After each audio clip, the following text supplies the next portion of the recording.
지금까지는 제가 로비에서 영상을 올려드렸는데 워낙 날이 더군다나 실내이긴 합니다만 로비여서 많이 제대로 나오지는 않더라고요. 지금 제가 한창 역사 강의를 하던 중이었는데, 그러니까 그래서 이번 주부터는 장소를 옮겼습니다. 그래서 이제 가뜩이나 목소리도 잘 안 좋고 말도 떠듬는 전데, 그렇게 해서 이번에도 지난번에 해서 계속 제가 백정의 유래에 대해서 계속 설명을 드리고 있으므로 이번에도 계속 설명을 이어가도록 하겠습니다.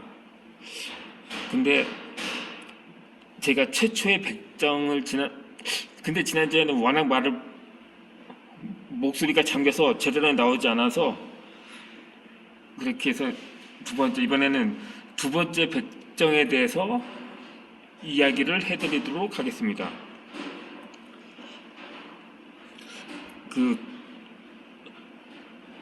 강음현의 남녀 도적죄라고 있는데, 그 외에도 원적동의 또 횃불 도적죄라고 당시가 존재를 했었습니다. 그러니까는 조선 초기의 그 대표적인 백정이었던 거죠. 이 즈음에 가장 보편화된 백정의 모습이 바로 도적이었던 겁니다. 그러니까는 남의 것을 훔쳐서만 생계를 이어갔던 무리들이었던 거죠. 그때 당시 나라가 앞장서서 재민화 정책을 펼쳤지만 통제에 가까운 통합은 별 소용이 없었던 것입니다. 오히려 따르지 못한 백정들이 계속 튕겨나갔던 것이었죠. 그렇게 튕겨나간 백정들은 이리저리 떠돌다가 추위에 굶주림에 대치면 다시 짐승을 잡거나 때로 모여서 도적질을 했던 것입니다. 악순환이었던 거죠. 이 백정을 바라보는 시선 또한 더욱 나빠서 갔었습니다. 평민들과 섞이기는커녕 아예 감싸고 돌이나 던지지 않으면 다행이었던 거죠. 당시의 백정 정책이 발표된 지에 20년 정도가 지났어도 백정은 여전히 도덕이라는 생각이 사람들 사이에서 팽배했었던 것입니다.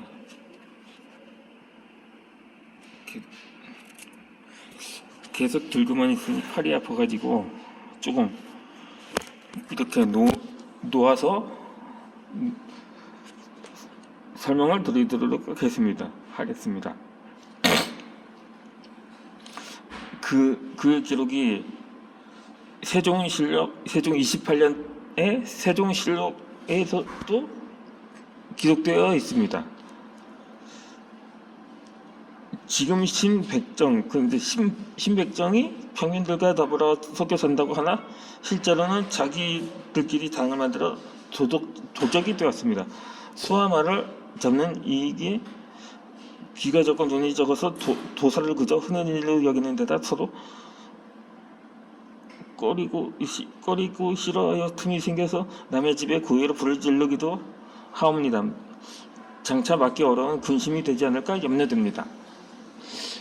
세종이 문종 때도 강도와 조덕자들 가운데 절반이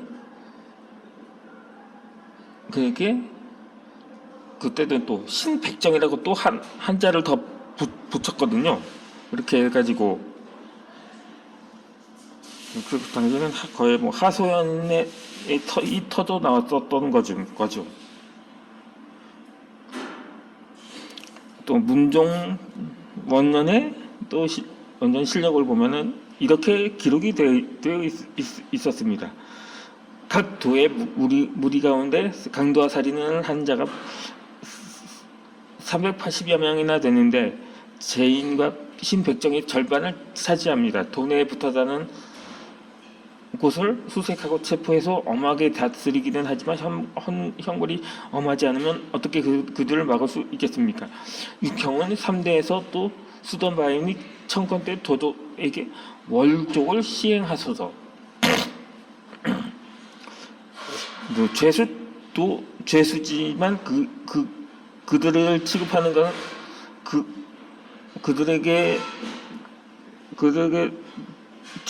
그들이 치러야만 했던 대가도 가혹했었던 것입니다.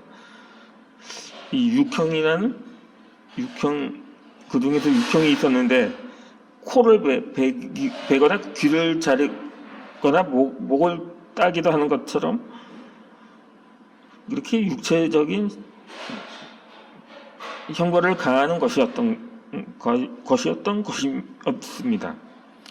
이에 거세를 하는 궁형도 있었고 피부에 먹을 새기는 묵형도 있었습니다. 그 중에서 월족은 발꿈치를 자르는 형벌이었습니다. 사냥에 익숙한 몸으로 사는 백정에게는 더 이상 걷지 못하는 형벌은 무엇보다도 가혹한 것이었던 거죠. 그 죄도 아예 죄 짓는 사람 19은 다 백정이라는 증언이 줄줄이 뒤를 이었던 것입니다. 그래서 조선왕조실록에서도 강도나 절도 같은 범죄에서 백정의 비율이 거의 대부분이었다고 기록이 되었습니다. 거의 범죄자의 대다수가 백정이었다는 얘기입니다. 여기였습니다.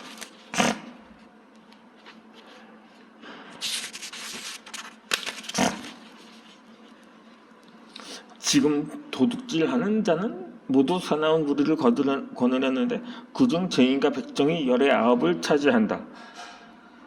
죄인 백정들은 거의 모두가 조적이다. 지금 크고 작은 도적으로 체포된 자의 대부분이 모두 백정이다. 도둑질과 강도질은 거의 죄인과 백정들이 하는 짓이다.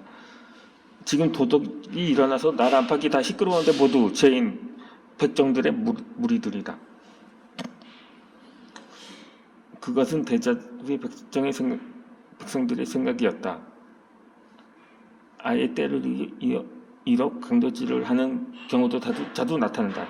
세종 10년 여름에 황해도에 나타난 두 도둑자가 이야기가 그런 모습을 잘 보여준다. 바로 강흥면 남로 도적대와 원적동 횃불 도적대라고 했었습니다.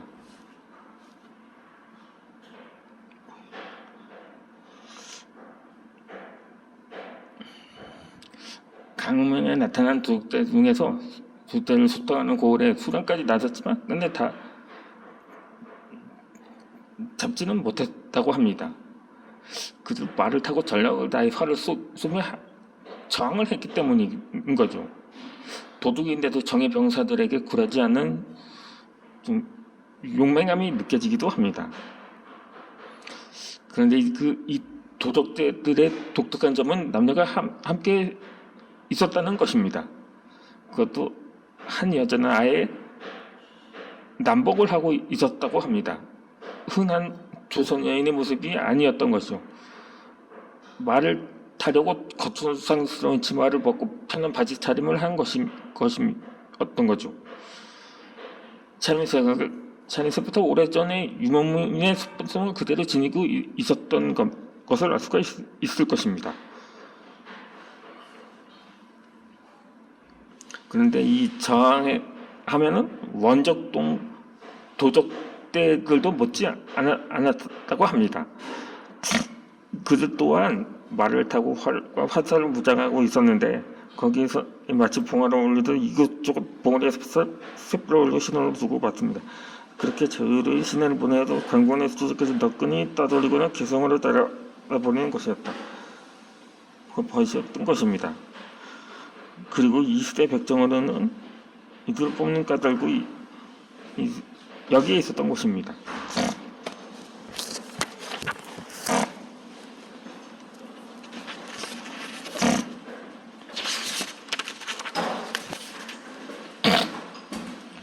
그렇게 도망간 도적을 추적하면 반드시 개성에 사는 백정과 죄인들이랄 거라고 말하곤 했습니다. 백정과 죄인이 범인이라고 단정하고 있지 않는데 그야말로 절대 생각이 바뀌지 않았을 거라는 확신이었던 것이었죠. 그런데 이러한 생각은 어디부터 나왔는지, 언제부터 도덕은 모두 백정이라고 매도하게 되었는지는 그것도 당연한 사실이 되었던 계기가 있었던 것입니다. 세종 때 올라온 전 동시부당 조사정에서는 그 답을 찾을 수가 있는데, 무려 7순이 남은 노대신은 임금의 성적을 입어 잘 살고 있었다는 찬사를 바친 뒤 요즘 도적들 때문에 고생이라는 말을 하곤 했었습니다. 그리고 그 도덕자들에 대해서 대부분 백정이라고 콕 집었던 것이었죠.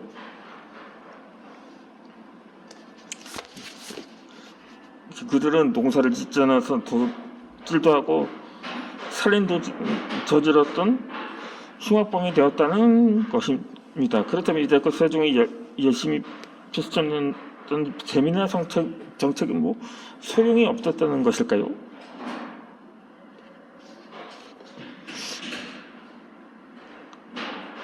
어쩌면 그렇습니다.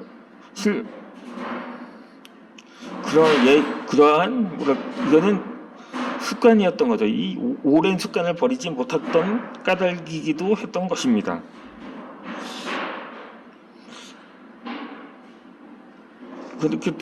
그래도 평민이라는 백정의 시대 혼인하지 않고 관리자를 저들미디어했던 것입니다.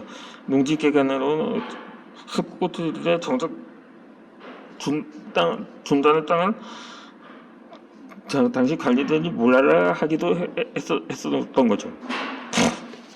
이렇게. 또 조준이 아마 조금 손으로 받쳐줘야겠습니다. 조준이 안 맞네요. 그래서 그 두 손을 모두 놓아서 하려고 하니까는 이렇게. 마치 백정들은 역병 취급하듯이 피했던 것이 어떤 것입니다. 따라서 그것은 백정들보다는 그들을 대하는 사람들이, 그러니까는 일반 백성들과 관리자들의 문제였던 것입니다. 그러니까 일종의 편견이었던 거죠. 그렇게 악수단이 오래 지속되면서 백정들은 다 도둑놈이라는 고정관념이 굳어질 수밖에 없었던 것입니다. 그렇게 해서 그런 것을 깨뜨리기는 결코 쉽지가 않았죠. 이어지는 영상에서 살구시 목장에 대해서도 설명을 드리겠습니다. 백정들이 집단은 장소였거든요. 이렇게 해서 이어서 설명을 드리겠습니다.